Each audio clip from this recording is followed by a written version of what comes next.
አንድ ጉዳይ ትኩረት እናደርጋለን። እንግዲህ ትናንትና ፋና ብሮድካስቲንግ ኮርፖሬት አቶ የዶክመንተሪን ጉዳይ ካነሳን አይቀር ወደ ኋላ ትንሽ ማለት ይጠበቅብናል።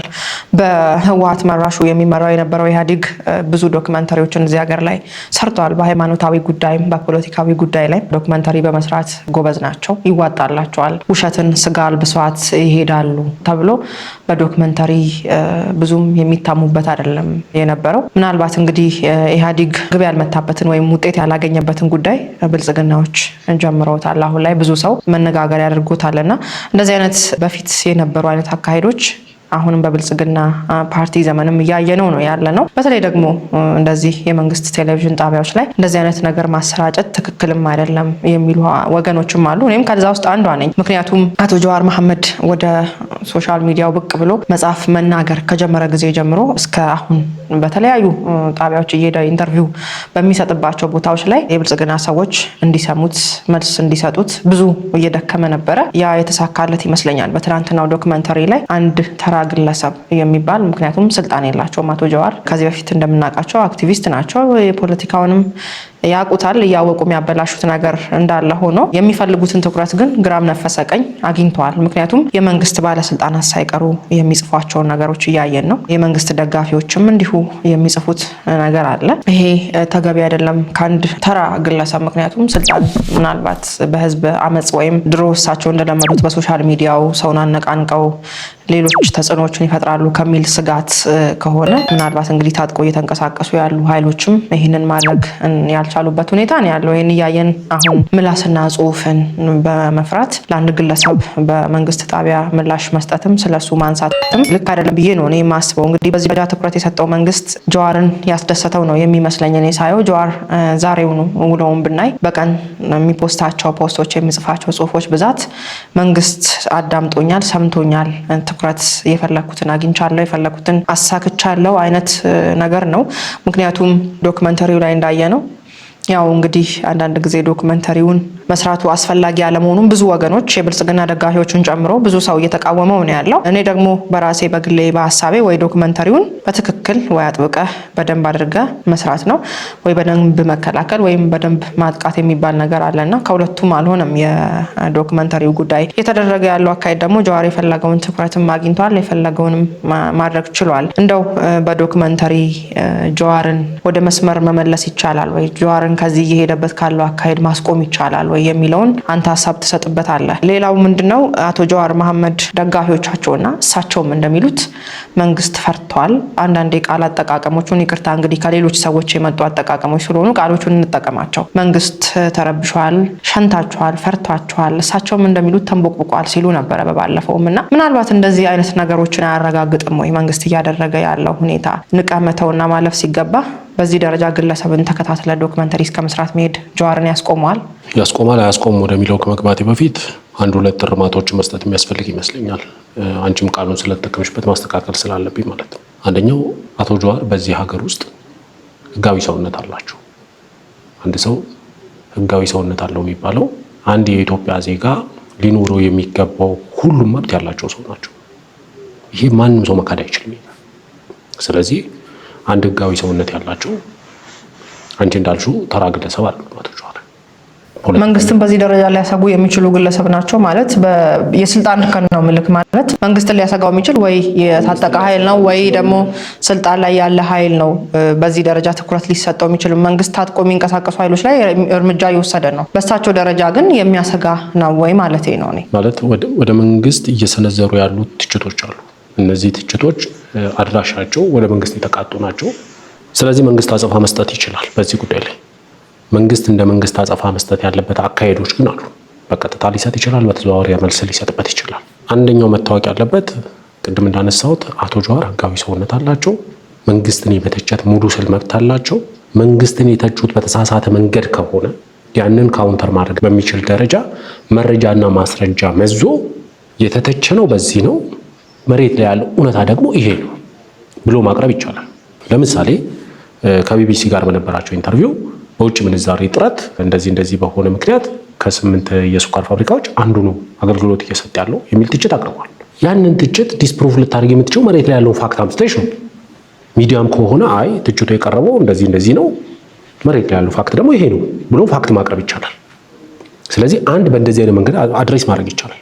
ካልሆነ ደግሞ ከሜንስትሪም ሚዲያ ውጭ የሆነ የመንግስት ደጋፊዎች ኦውን የሚያደርጓቸው የበይነመረብ ወይም ደግሞ በእነዚህ በዩቲዩብ ኦር በፌስቡክ ኦር በትዊተር ላይ ያሉ እንትኖች አሉት መንግስት በዛ በኩል ማለት ይችላል።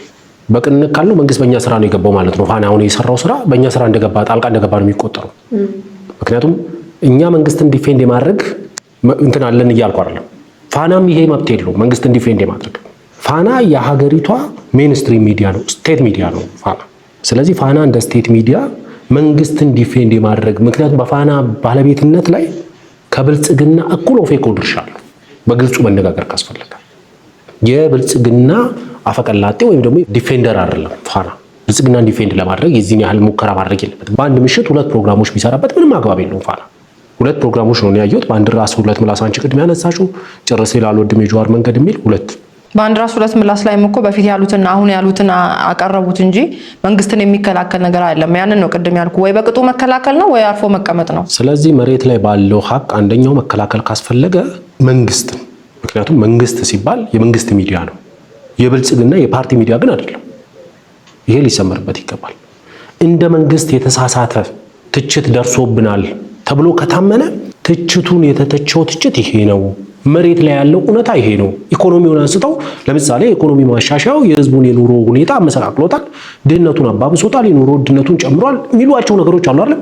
ከቻሉ ባለሙያ አምጥተው ባለሙያው ስለዚህ ኢኮኖሚ ማሻሻያ ምን ይላሉ፣ መሬት ላይ ያለው እውነታ ምን ይላል፣ ትናንትና ምን ነበር፣ ዛሬ ምንድን ነው ያለው?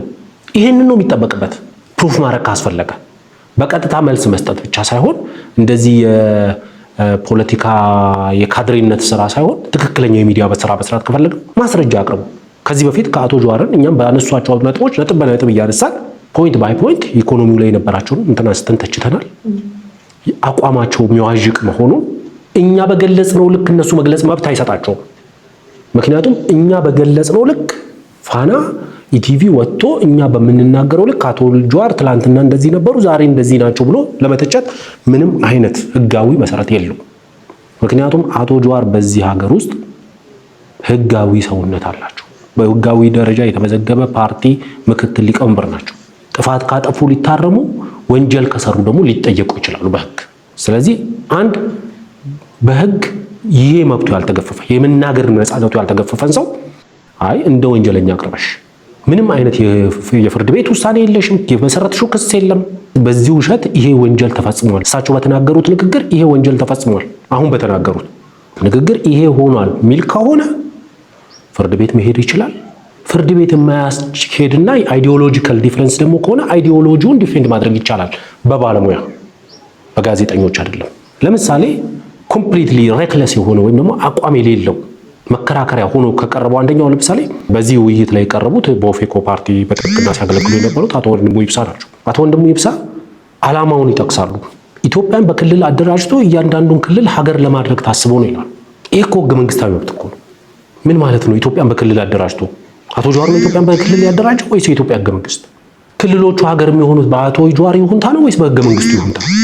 ይህንን ለማድረግ ታስቦ ነው፣ ሀገር ለማፍረስ ታስቦ ነው።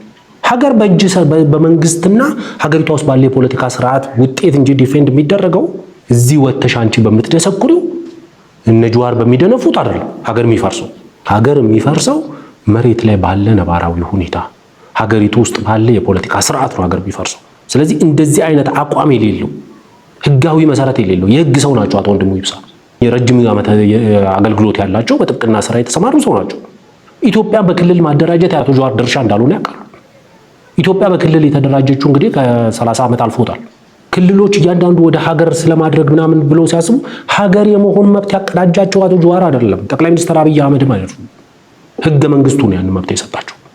አንድ ሀሳብ ስታቀርቢ ሀሳቡን በሚመጥን ደረጃ ዲፌንድ ማድረግ ተገቢ ነው እንጂ የድሮ ዛሬ እየሰሙ ይመስል ማለት ነው። በጣም የሚያበሽቀው መሰረት እንኳን የሌለው እንደ ዜና እንኳን ለማንበብ የሚቀፍ የሚያደርገው ለውጡ ሲመጣ ከዛ በፊት የተናገሩት አቶ ጀዋር የተናገሩትን ንግግሮች ጭምር ለቅሞ በማምጣት ማለት ግልጹ መነጋገር ስላለብን ማለት ነው። አቶ ጀዋርም እኮ አሁን የብልጽግናን ሰዎች ስልጣን ላይ ያሉትን እሳቸው ነፃ እንዳወጣቸው ነው። በተለይ ደግሞ ስም መጥራት ካስፈለገና በማስረጃ እናውራ ከተባለ ምክንያቱም አብዛኛው ሰው እየተቀባበሉ ያለው ነገር ስለሆነ አምባሳደር ሱሌማን ደደፎ ላይ የሰጡት ምላሽ ከሳቸው የማይጠበቅ ነው። እንዳለ በአጠቃላይ ስናየው ሀገሪቱ ውስጥ የተጀመረው የግለሰቦች ብሽሽቅ ሆኗል። ለምሳሌ ዶክተር አብይን ወጥቶ የመናገር እያየን ነው፣ አቶ ገዱን እያየን ነው፣ ጀዋርን እያየን ነው፣ ሌሎችም እንደዛው። እነ ቤቲ ሰሞኑን የሉዓላዊ ሚዲያ ላይ የሰጠችውን ያደረገችውን ቆይታ አይተናል። እሷም በፊት ከጀዋር ጋር የነበራትን ግንኙነት እናውቃለን፣ ውስጡን ሳይሆን በቃለ መጠይቅ ጀምሮ ብዙ ጊዜ ቃለ መጠይቅ አድርገዋለች።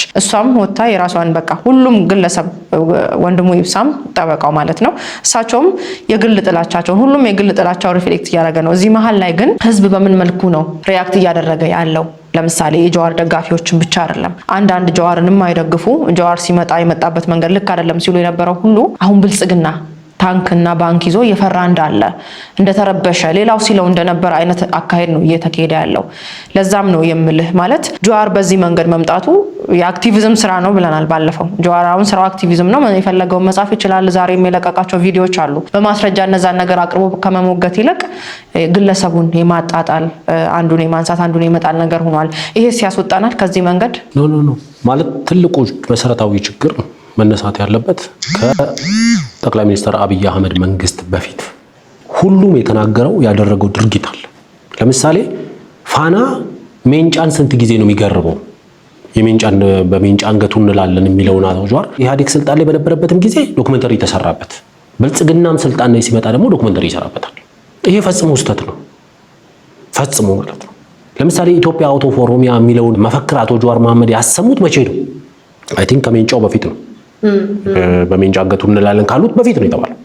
ዛሬ ነው የሰሙት። ዛሬ ነው ይሄን የሰሙት። ዛሬ ዶክመንተሪውስ ማቅረብ ለምን አስፈለገ? ተቀባይነቱም በፊት ኢህአዴግ ከተጠቀመበት በታች ነው አሁን ስናየው። ምክንያቱም ያኔ የነበረው ስርዓት ያኔ የነበረው የህዝብ ንቃተ ህሊና በዛ መንገድ ዲፌንድ ብታደርገው ሊያስኬድ ይችላል። ዛሬ ባለው ነባራዊ ሁኔታ ግን በበቂ ሁኔታ አቶ ጀዋር መመከት የሚችል ያስተሳሰብ ውግንና ለብልጽግናም ሆነ አሁን ላለው ለጠቅላይ ሚኒስትር አብይ አህመድ መንግስት ያስተሳሰብ ውግንና ያለው አካል አለ። በበቂ ሁኔታ በተለያየ መንገድ መበገር የሚችል ስቴት ሚዲያው መጥቶ እዙስ ገብቶ የሚያወራበት ምክንያት የለም። ምክንያቱም ለውጡ ከመጣ በኋላ መደረግ አለባቸው ተብሎ መታየት አለባቸው ተብሎ ከመታየት ካልቻሉ መደረግ አለባቸው ተብሎ በደንብ ካልተደረጉ በፓርቲና በስቴት ሚዲያው መካከል ያለው ልዩነት ማስመር። ስቴት ሚዲያው የፓርቲው ልሳን አይደለም። ይሄንን የምልበት ምክንያት በዚህ በጭር ሲል አልወድም የጀዋር መንገድ በሚለው ወይም ደግሞ በአቶ ወንድሙ ይብሳ በቀረቡበት እንትን ላይ ኢትዮጵያ ውስጥ የብልጽግናን ያክል ለኢትዮጵያ የሚተጋ የለም ይላሉ። አቶ ወንድሙ ይብሳ እኔ እስከማውቀው ድረስ የብልጽግና አባል አይደሉም።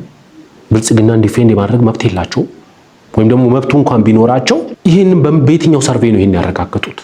ብልጽግናን የሀገር መውደዱን የሚያሳዩበት አንደኛው ነገር ፓርኮችን መገንባቱ፣ ቤተ መንግስቶችን ማደሱ፣ ይሄንን እንደ ምሳሌ ጠቅሶ ብልጽግና ለሀገር ወዳድነቱ ማሳያ አድርጎ አቅርበውታል። እውነት ይሄ ነው የሀገር ወዳድነት ማሳያ? እውነት ጠቅላይ ሚኒስትር አብይ አህመድ ይሄንን ነው ለሀገር ወዳድነታቸው ማሳያ እንዲሆን የሚፈልጉት? እኔ አይመስለኝም። ፓርቲው የሚሰራቸው ልማቶች ተስፋ ቆርጦ የመጨረሻ መፍጨርጨር ወይ ማጣጣር ላይ ናቸው ይላሉ። በዚህ ነው የአቶ ጀዋርን ሬክለስ የሆነ ትችት ወይም ደግሞ እሳቸው እንደሚሉትም አቶ ጀዋር እንደሚሉትም ክሪቲካል የሆነ በቃ ገንቢ የሆነ ኮንስትራክቲቭ የሆነ ክሪቲሲዝም በዚህ መንገድ ነው ሪስፖንድ የሚደረገው? በዚህ ደረጃ ነው?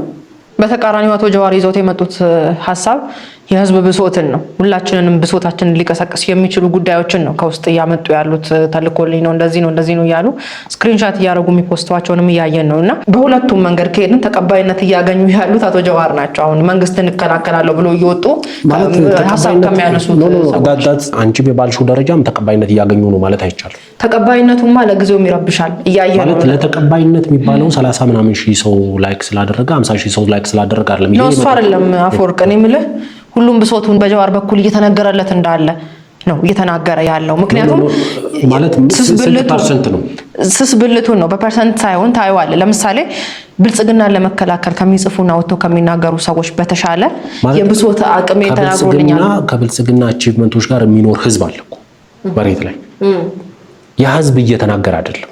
ፌስቡክ እና በየዩቲዩብ መንደሩ ላይ የሚንጫጫው ማህበረሰብን ለምሳሌ ለአቶ ጀዋር ቪዲዮዎች የሚልኩ ሰዎች አሉ። በደላቸው ለምሳሌ አሁን ሰሞኑን የሚፖስቱ ዛሬ የፖስቱት ቪዲዮ አለ አይደለም? ኖ አይደለም። እኔ እያልኩ ያለውን ተረዳኛው። ልክ አሁን እሱ 1000 10,000 መልእክት ገባ ሊል ይችላል። ከሱ ተነስተን አይደለም።